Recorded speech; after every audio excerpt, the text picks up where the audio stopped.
Terima kasih, Nan. Ada apa? Saya mau laporan ke komandan tentang Anggun. Tentang Anggun? Kenapa dengan Anggun?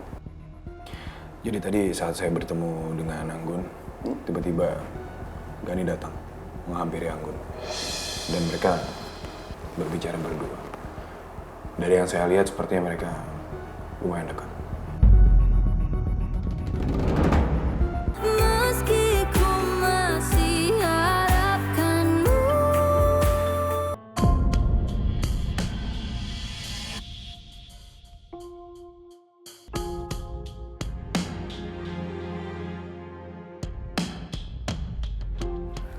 Gani seenaknya banget sih muncul kayak gitu. Nuna dan Bas kan jadi lihat aku sama Gani. Gimana dong ini? Nuna bisa salah paham sama aku. Lebih baik aku bicara sama Nuna sekarang.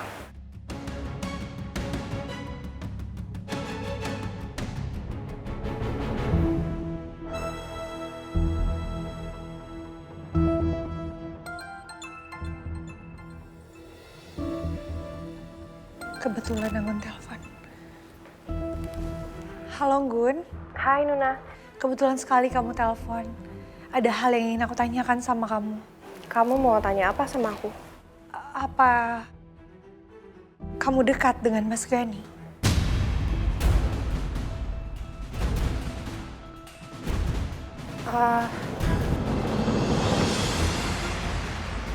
Enggak kok.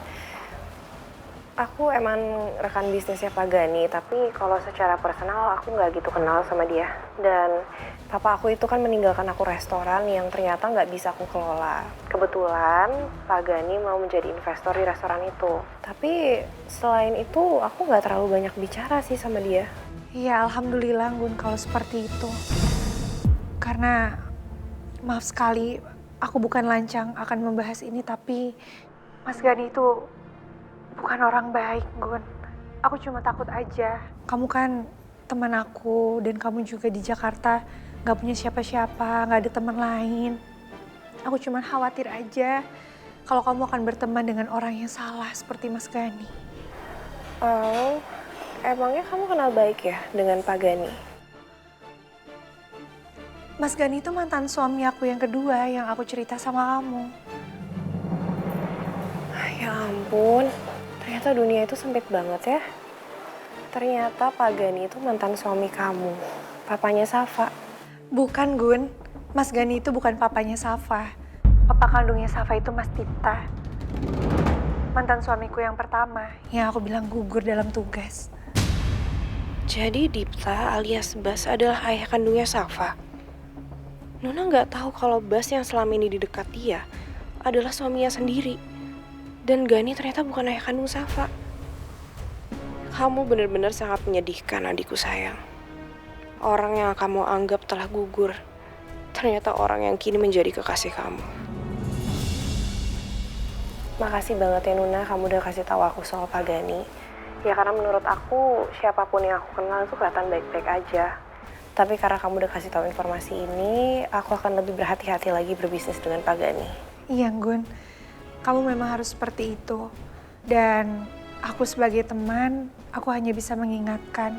Lagi pula, aku juga lumayan lama berumah tangga sama Mas Gani. Jadi aku tahu persis Mas Gani itu seperti apa. Aku harap kamu nggak berteman dengan orang yang salah ya. Makasih ya Nuna. Aku bersyukur banget punya teman yang sebaik dan seperhatian kamu.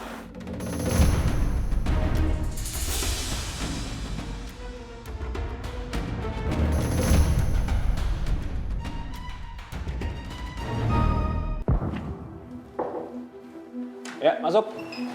Dan, Bas. Duduk. terima kasih, Nan. Ada apa? Saya mau laporan ke komandan tentang Anggun. Tentang Anggun? Kenapa dengan Anggun? Jadi tadi saat saya bertemu dengan Anggun, tiba-tiba Gani datang menghampiri Anggun. Dan mereka berbicara berdua. Dari yang saya lihat sepertinya mereka lumayan dekat.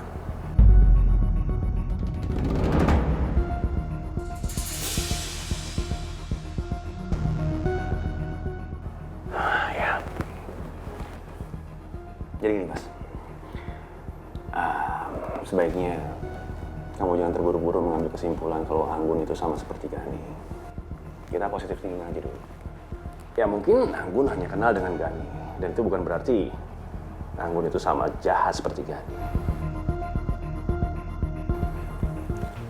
Tapi nggak tahu kenapa, firasat saya berkata lain, Dan. Saya merasa ada sesuatu hal yang disembunyikan oleh Anggun. Ada beberapa hal. Salah satunya yang membuat saya mempertanyakan tentang Anggun ini adalah kenapa Anggun nggak pernah memiliki jawaban yang gamblang tentang saat saya di pavilion. Dan di saat yang bersamaan ada Nuna dan Safa yang ke rumahnya Anggun. Itu yang membuat saya bertanya-tanya. Ya. Kita lihat aja nanti, Bas. Tapi bukan berarti kita harus lengah. Kita tetap harus waspada. Bas, sebenarnya ada yang nyangkut di pikiran saya soal Anggun. Ada yang aneh dengan Anggun. Apa itu, Nan? Jadi, apa alasan dia yang tidak menghadiri pemakaman Dr. Arman? Ya, saat ini memang saya sudah menugaskan tim untuk mencari data dan profil Anggun selama di Amerika. Dan saya juga sudah menyuruh anak buah untuk mencari tahu apa yang terjadi. Kenapa pada saat itu dia tidak hadir di pemakaman papanya Dr. Arman?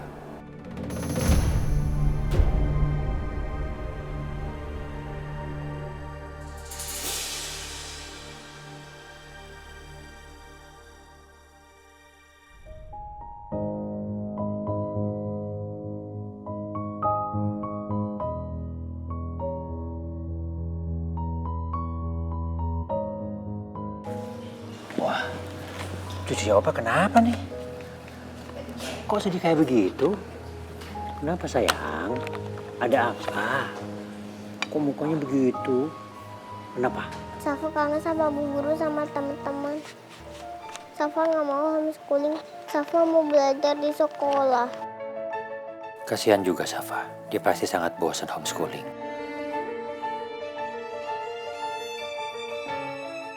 Kalau dibiarkan seperti ini, pasti dia akan sangat sedih.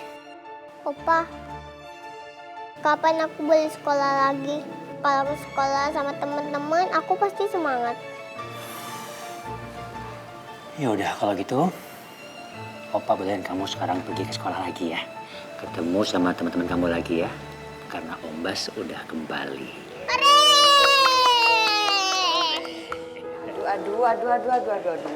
Ini ada apa sih? Kok kayaknya happy banget. Sampai kita lagi di meja makan, langsung tiba-tiba kesini loh denger teriakannya. Biasa nih Oma, mau sekolah lagi dia.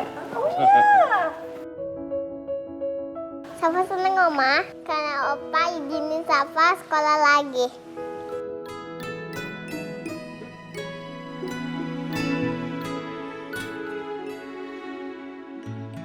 Wah, Papa bolehin Safa sekolah. Iya Nun. Ya kan sekarang si Bas sudah kembali. Papa juga nggak tega ngeliat dia nangis terus, sedih terus kan. Dia juga harus main sama teman-temannya, ketemu sama teman-temannya. Apalagi sekarang Bas sudah kembali, jadi ya nggak apa-apa. Papa izinin lagi dia kembali ke sekolah ya. Mama sih setuju. Makasih Opa, Oma. Ya. Oh iya, aku lupa Mama belum kasih izin. Boleh ya, Ma? Boleh dong sayang, Mama izinin. Masa Mama ngelarang orang Safa udah seneng banget gini? Makasih ya, Ma. Iya cantik. Tante Vera, Apa sayang? tolong bantuin Safa siapin baju sekolah ya, Tante Vera. Siap, Tante Vera dengan senang hati nyiapinnya.